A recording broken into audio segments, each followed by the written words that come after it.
brothers and sisters, we've lived together for years now. Say no to violence now. No religion preaches violence. We need understanding and tolerance. You can be you, I can be me, that's the way it should be. Say no to violence now. Sing it one more time. Peace, peace, peace. Let's all embrace peace. In the family, in schools, at work, everywhere. Say no to violence now.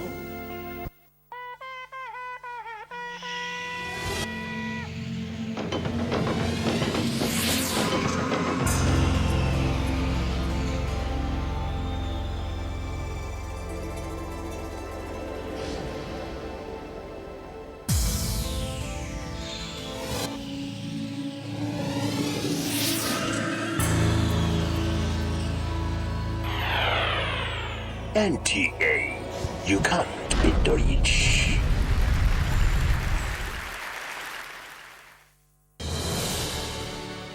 It's up to us, all of us. The safety of our communities is in our hands. The police need our help and support. Boko Haram threatens our lives, our future, our country. But Nigeria belongs to us. God has blessed us with this rich land. Let us protect her as we protect each other. Report any criminal activity. Call these numbers. Your call is anonymous, and it is vitally important. Your support so far has been critical.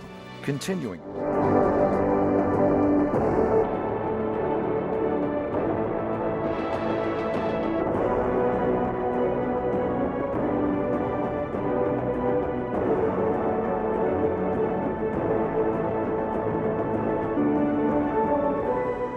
NTA International News.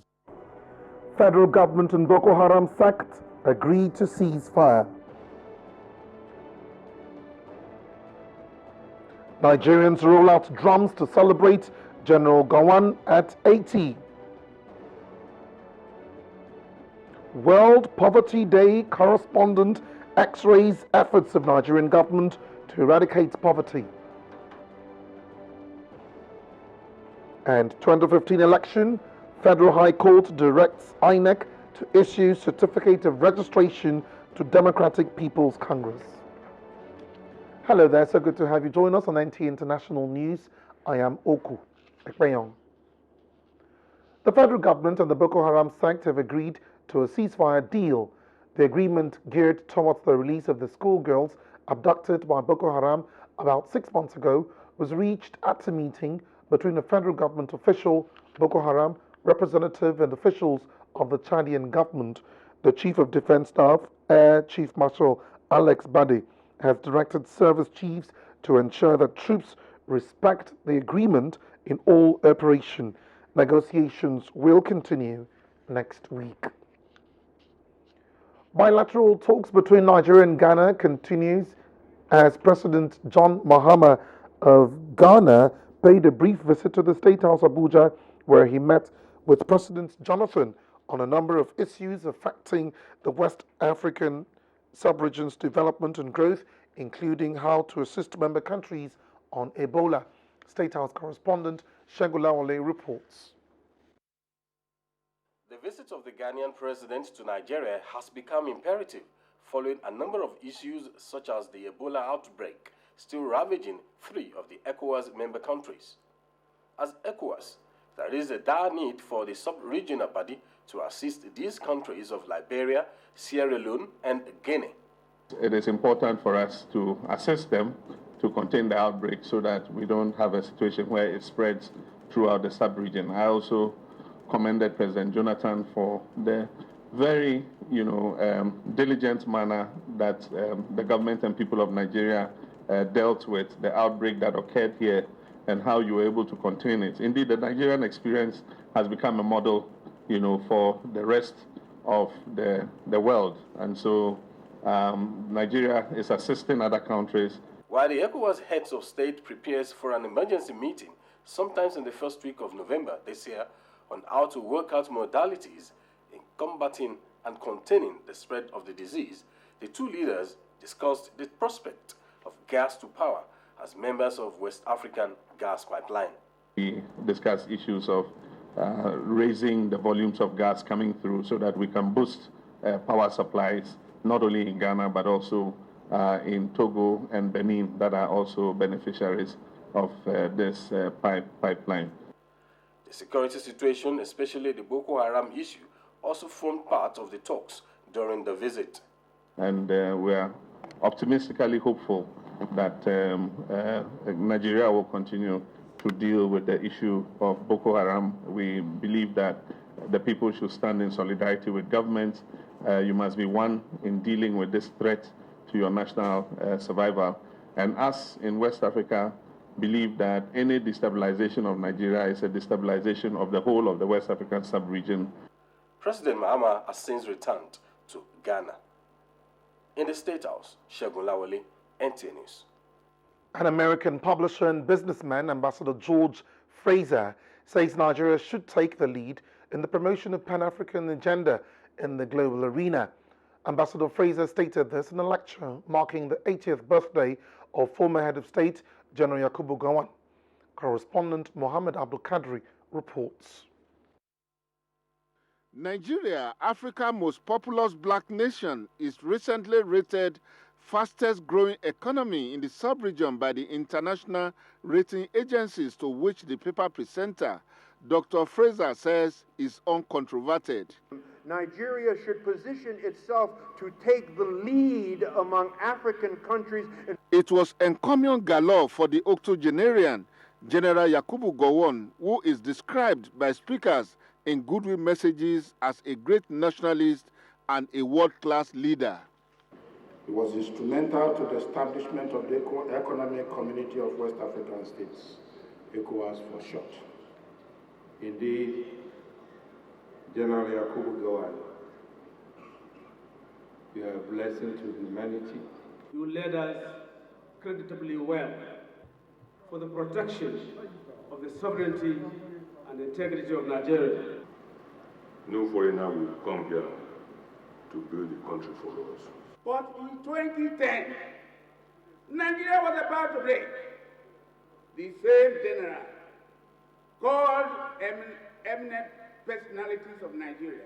A lot of us looked up to him for his charisma, continued dedication to the unity of this great country. On his part, General Gowon returned all glory to God. I must go on with one Nigeria, the unity of Nigeria. The event featured prayer session led by the president of the Living Faith Church, Bishop David Oyedepo, as well as cultural display and a drama piece. In celebrating a living legend at 80, General Yakubu Gowon, Nigeria is also celebrated with a strong hope for the emergence of a strong, peaceful, progressive, and prosperous Nigeria rekindled. From the International Conference Center, Abuja, Muhammad Abdul Kadri, NTA News. The National Assembly is working on a legislation aimed at ensuring the protection of humans, animals, and the environment from the adverse effects of genetically modified organisms, including the regulation of biotechnology activities in Nigeria.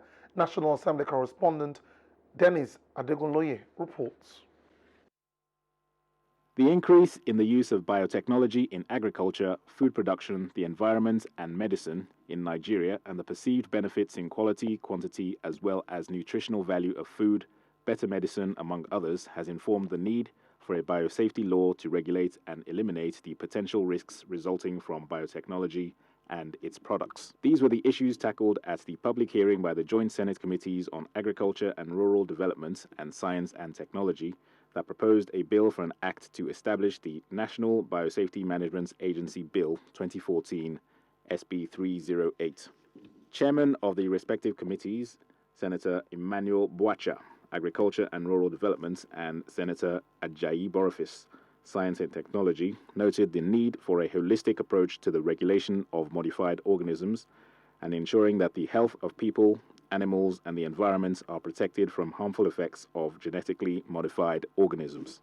This appears to be a very popular bill that every Nigerian has been waiting patiently to see that it sees the light of the day. Support for the passage of the bill was evident, with representatives of various ministries and agencies speaking strongly in favor of the legislation. Those countries who best know how to correlate, analyze, and communicate biological information will be the leading position to achieve economic and scientific growth. This reason we want to drop sentiment and look at our farmers seriously and consider them. We are all from constituency of farmers. Expected that the joint committees will consider in detail the presentations and report back to plenary for further legislative action. From the National Assembly, Dennis Adigunloye, NTA News. And to judiciary now, Justice Gabriel Kolawole of the Federal High Court, Abuja, has directed the Independent National Electoral Commission, INEC, to issue certificate of registration to a political party called Democratic People's Congress within 21 days. This directive follows the filing of a suit by the political party against INEC for failure to issue the party its certificate.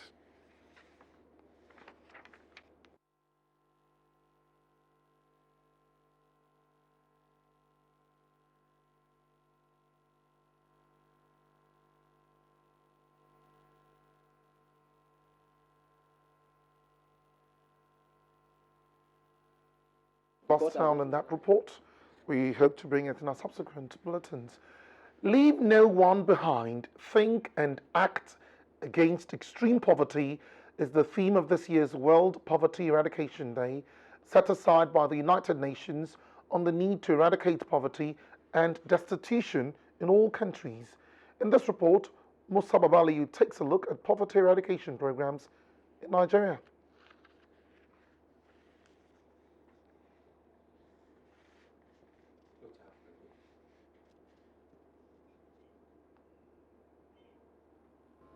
Over 1.3 billion people are said to be living below poverty line globally, with about 8 million dying annually due to poverty-related challenges. Many causes have been said to be the source of poverty, which include attitude, lack of education and skills, unemployment, disasters and wars. Reducing poverty, therefore, has become an international concern, though there is no basic consensus on guidelines for measuring poverty. In Nigeria, however, financial challenges, unemployment, and lack of education remain major source of poverty. So many school graduates, no job from different universities. Many of us cannot meet up the expenses that are undertaken in the family. People are complaining, no money, no money. It is in view of this that the present administration introduced policies and programs aimed at boosting the economy, at the same time creating jobs. There are different initiatives of government that were put in place and targeted at job creation and employment, including skills acquisition training. If you create businesses, you are creating jobs. If you create jobs, you are creating wealth. You are creating wealth, you are removing poverty. All these things are interlinked.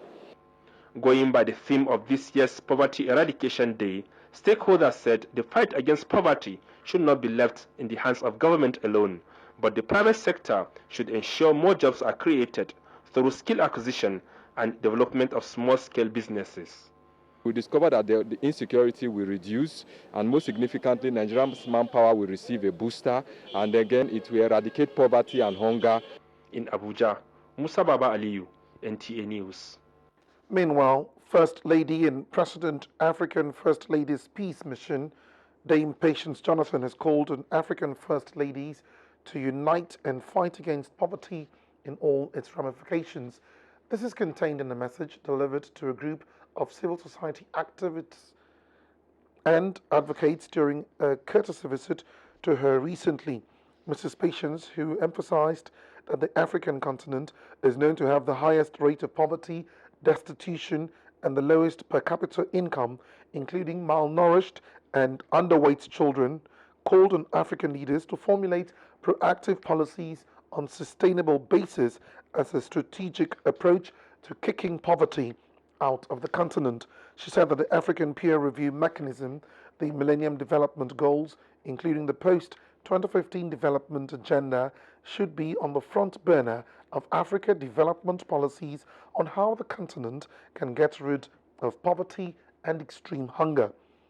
This is what informed the First Lady's pet project. The foundation, which is non-governmental, caters for thousands of children from across Nigeria and beyond since inception, including those with heart-related diseases, giving surgeries, among other offers for the needy. Go ahead, federal government and state governments work out modalities to protect the nation's economy from external shocks.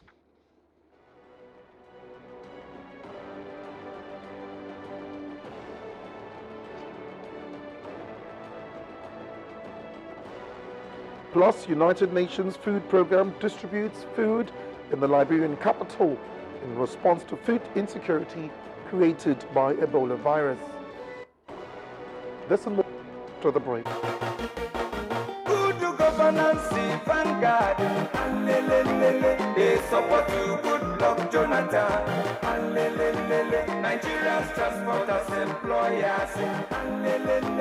They support you, good luck. Hey, no they good to change the winning team. Oh, now him make good governance vanguard. Where the Mogabi barrister Mrs. Ujuke no Hanenye. Come join body with the Road Transport Employers Association of Nigeria. And you get patakpata where be like Musa Shehu Isiwele. Plus including the numerosity of 16 million transport employers and over 2 million people were there for Okada, Keke and Tipa. All of them they beg Oga good luck Jonathan say make him contest for president 2015. No, him transformation agenda na helele. Our airport na Gidigba. Our roads na Sara. Railway don't come back again. Hey, Oga Jonathan, you must run. No. You must run. No. We support you. We vote for you. I beg you, carry go. Jonathan. Yakubu Gowon is 80. The National Planning Committee for the 80th birthday celebration of General Yakubu Gowon invites the general public to a lecture in honor of General Dr. Yakubu Gowon. Keynote speaker, His Excellency, Ambassador Dr. George Fraser, Chairman and CEO FraserNet Incorporated, an award-winning publisher and authority on economic and global development. Theme, that we may live together in peace and prosperity, a celebration of the leadership excellence of General Dr. Yakubu Gowon. Date, Friday 17th October 2014. Time 10 a.m. Venue International Conference Center Abuja. Other activities include a special banquet dinner in honor of General Gowon. Date 18th October 2014. Venue the International Conference Center Abuja. Time 6 p.m. A special Thanksgiving service. Date 19th October 2014. Time 4 p.m. Venue National Christian Center Abuja. Announcer Professor Jerry Gana, Chairman Planning Committee. Celebrating a living legend at 80. More news on NTA International. The federal and state governments are working out modalities to protect the nation's economy from external shocks as major economies continue to slide. Minister of Finance and Coordinating Minister for the Economy, Dr. Ngozi Okonjo-Iweala, at the 2014 National Council on Finance and Economic Development, said it became expedient for government to take such measures as global oil prices have been dwindling unabatedly. Leah Katumba Batunde has the details. The National Council on Finance and Economic Development NACOFED is an annual meeting. This serves as an avenue for government and revenue-generating agencies, as well as stakeholders in the nation's economy, to brainstorm on how to ensure an economy that offers better opportunities to the populace. This year, participants had more to contend with: the continuous fall in global oil prices and weak global economic recovery on the heels of next year's general elections. The coordinating minister for the economy, Dr. Ngozi Okonjo-Iweala, who held a closed-door meeting with the commissioners of finance, said it was necessary to strategize and put in place contingency plans to protect the economy, which is still largely dependent on oil revenue. Nigerians, seeing us like this as a group, should have confidence that we are here trying to do our best to manage the situation in a smooth fashion. Yes, the global markets are very volatile, oil is dropping, but with concerted action, and the backing of Mr. President and our governors, we will make a smooth management of the situation. Participants also agreed on the need to address the current challenges and make speedy efforts to show up the potentials of other sectors. What we do is to create the enabling environment for the private sector to come in, and that is exactly what we are seeing in all sectors of the economy. So, of course, Nigeria currently, we rely much on the oil revenue stream coming into the country, but at the same time, we also look at the efforts and the progress being made in the non-oil revenue side of the government. It's a period of election, but at the same time, for purpose of peace, the oil subsidy to be better is removed than when it is not. The council agreed to return to all governors and discuss on how to prune expenditure and save costs in the wake of present realities. The disbursement of funds from the Federation account is scheduled to take place next week after due consultations. Liakatung Babatunde, NTA News. Following the news that from November this year, Ghana will begin the prosecution of foreigners engaged in retail trading, the Nigerian community in Ghana has appealed for dialogue to resolve the issue. At a news conference in Accra, the president of All Nigeria Community, ANC, called on President John Mahama to intervene as the father of ECOWAS. Cordelia Okwama reports.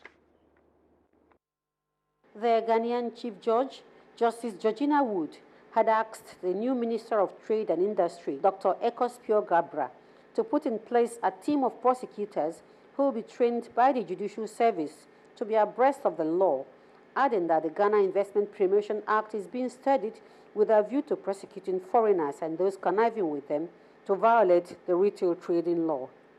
When the traders arrived at the venue of the ANC office, however, it took a new dimension when the people appeared there for a press conference only to meet a securely locked gate. If they have closed this place for we not to do the press conference, it means they are among those people sucking Nigerians to go. If they lock up this place and they don't want our younger ones to grow, how will they grow? Do they want to turn them to armed robbers in Ghana? Do they want to turn them to beggars in Ghana? A quick arrangement of an alternative venue, however, got the news conference underway. We came to appeal for leniency and for the authority to reconsider their resolve toward implementing the said law, bearing in mind our immense contribution to the Ghana economy in terms of employment creation, taxation, infrastructure, and manpower development. The ultimatum given to all foreign traders in Ghana to vacate the markets elapsed on the 5th of October. Nigerian traders make up to 75% of foreign traders in retail trading in Ghana markets. From Accra, Ghana, Cordelia Okwama, NTA News. More business news. Nigerian government to spend 1.22 trillion naira on petrol subsidy in 2015. World Bank to improve agriculture through electronic wallet. Moplang Dakok has details of these and other stories.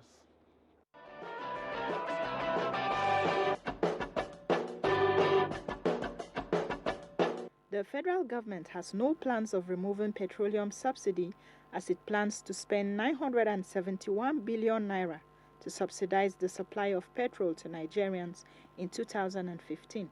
The government is to spend 260 million naira on subsidy reinvestment programs, SHOP-P, while 250 billion naira will be spent on kerosene subsidy. The subsidy plan was contained in the 2015 to 2017 medium-term expenditure framework and fiscal strategy of the government. The World Bank has revealed plans to scale up Nigeria's agricultural policy on electronic wallet systems known as e-wallet in Africa, India, Brazil, and China. This is to encourage best agricultural practices in the country. The e-wallet scale-up was disclosed by the Minister of Agriculture and Rural Development, Mr. Akinwumi Adesina. The Bankers Committee of the Central Bank of Nigeria has said it is working on the establishment of a collateral registry that will relax loan conditions for small-scale businesses. The development will allow small customers who want loans and advances to register their movable assets as collateral. The CBN Group said customers will begin to enjoy the plan by the second quarter of 2015. Moplang Dakok, NTA News. And going to some reports outside Nigeria, United Nations Food Programme distributes food in the Liberian capital, Monrovia, in response to food insecurity created by the Ebola virus. Kenya commissions new geothermal power plant to bring down the cost of electricity by at least 30% in the next 3 months. Details of these and more with Kemi Fakeye. The United Nations World Food Programme distributed the food to residents in the Logan Town neighborhood of the Liberian capital, Monrovia. Rice, wheat, peas, and oil were distributed to the Liberians experiencing food insecurity due to the spread of the Ebola virus. The threats of hunger followed the death of farmers and drive workers from the fields, creating food shortages. A community chairperson in the Logan neighborhood, Patricia Delany, said the people are happy with the gesture of the World Food Programme. But all from the phone, they don't even have it, let me free. So if today go here, picking our rescue, we wrap up the food. We are so happy in the community. The community dwellers are so happy. The United Nations World Food Programme is trying to provide food for about 1.3 million people in the Ebola wars-hit countries of Liberia, Sierra Leone, and Guinea. Kenya is working to position itself as a cheaper investment destination in the East African region by increasing power capacity and reducing the cost of electricity. As part of the effort, President Uhuru Kenyatta led the commissioning of a new geothermal power plant facility in the Rift Valley with a 140 megawatt capacity. An official, Ken Jen, said the company had already drilled 45 out of a targeted 80 geothermal wells at the cost of about $1.7 billion and plans to team up with private investors to do the rest.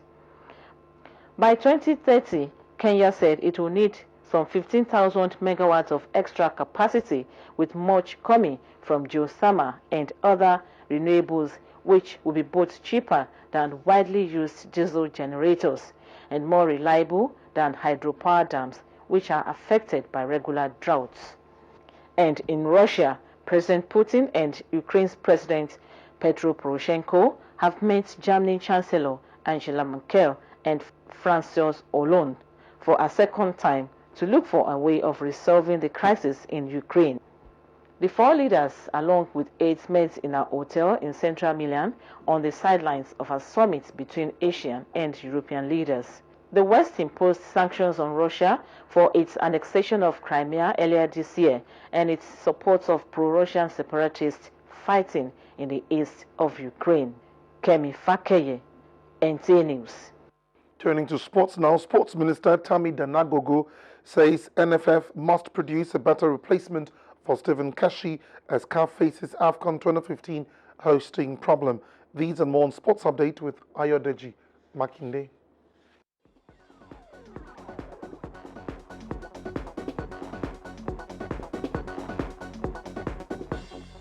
The decision by the Executive Committee of the Nigeria Football Federation to sack Stephen Keshi as the coach of the Super Eagles is one that has continued to generate reactions. Sports Minister Tammy Danagogo and other stakeholders who are of mixed feelings towards the development insist on a better replacement.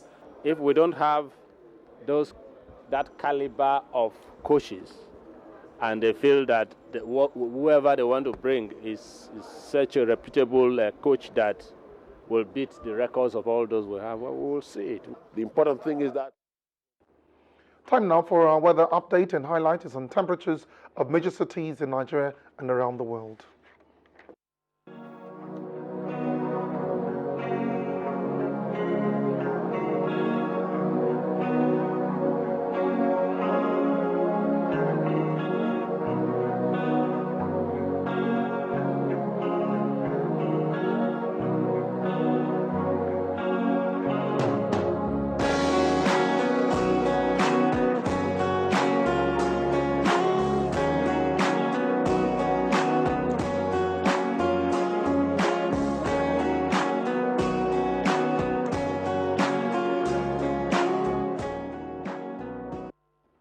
And that's all there is on NTA International News at this time. We thank you for watching.